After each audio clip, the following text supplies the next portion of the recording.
আজকে দারুণ একটা রান্না করব মাটির চুলায়। সেটা হচ্ছে বাটা মাছের ঝাল, একদম ঝাল ঝাল করে। কোনো কিছু খেতে না ভালো হলে বাটা মাছের ঝাল যদি একবার করা যায়, এক থালা ভাত অনায়াসে খাওয়া যাবে। মাছগুলো কেটে ধুয়ে লবণ মরিচ হলুদ দিয়ে মেখে নিয়েছে আগে থেকে। তারপরে মাটির চুলে যেহেতু রান্না, অনেকটাই স্বাদ বেড়ে যাবে। আমি আগে আগে মাছগুলো দিচ্ছি, লাল লাল করে ভাজবো এখন কড়া করে একদম।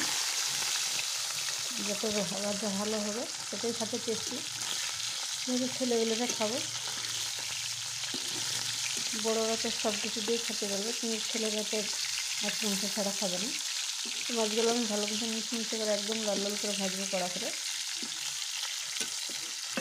একটু ঝাল ঝাল করে করবো, যেহেতু আমার ঝাল খাবো, তো একটু বেশি কাঁচা লঙ্কা দিয়েছি।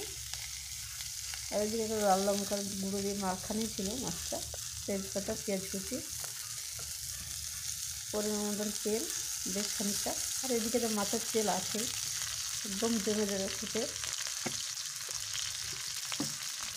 অনেক রোদ্দুর, তারপরে কত কষ্ট করে ভিডিওগুলো বানাই, তারপরে আপনারা ভিডিওগুলো দেখেন না। আপনারা একটা লাইক কমেন্ট করলে হলে আর একটা ভিডিও বানাতে ইচ্ছা হয়, মনে ধরে। তো অবশ্যই আমার ভিডিওগুলো ভালো করে দেখেন আর লাইক কমেন্ট শেয়ার করবেন। আর আপনারা কী কী দেখতে চান সেটাও বলবেন। যে কোনো রেসিপি দেখতে চাইলে কমেন্ট করে জানাবেন, আমি দেখেন। ওই কথায় কথায় এদিকে মশলাগুলো আমার কষানো হয়ে গেছে, হলুদ লঙ্কা গুঁড়ো সব একটা পেস্ট গুলো রেখেছিলাম। আর এদিকে আদা রসুন বাটা দিয়েছি। ভালো মতো মশলাটা এখন কষিয়ে নেব। যতক্ষণ তেল না ছাড়বে ততক্ষণ মশলাটা ভালো মতন কষাবো। এখন পরিমাণ মতন পানি দিয়ে দিচ্ছি গ্রেভির জন্য। গ্রেভিটা ফুটে উঠলে মাছগুলো দিয়ে দেবো। গ্রেভিটা ফুটে উঠেছে, এখন মাছগুলো দিয়ে দিচ্ছি। একদম কড়া করে ভেজে দিচ্ছি, দেখেই বুঝতে পারছেন। ভিডিওটি ভালো লাগে লাইক কমেন্ট শেয়ার বেশি বেশি করে দেবেন। যারা নতুন অবশ্যই আমার চ্যানেলটাকে সাবস্ক্রাইব করেন, পাশে থাকেন। নতুন নতুন ভিডিও আপলোড হলে সবার আগে নোটিফিকেশন পেয়ে যাবেন।